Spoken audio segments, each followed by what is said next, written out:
Some days meditation will feel easy. On others, it might feel difficult. The trick is to gently stay with it each time, no matter how it feels. Look for a place in your routine where this exercise can slot in easily. Research shows it's easier to create a new habit when we do it at about the same time each day. We recommend doing it first thing in the morning, but you might need to be flexible with that. Find somewhere you won't be disturbed.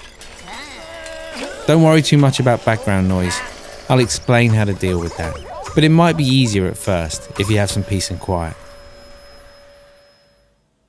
Make sure you're sitting comfortably before you start. Unless you're used to sitting cross-legged on the floor, I'd recommend using a chair. Sit with your legs and arms uncrossed, feet flat on the floor, and hands resting in your lap or on your legs. Try to keep your back straight, but not too tense. If you need it, a small cushion or a rolled up towel under your backside will help keep your back straight. And that's it. You're now ready to get some headspace.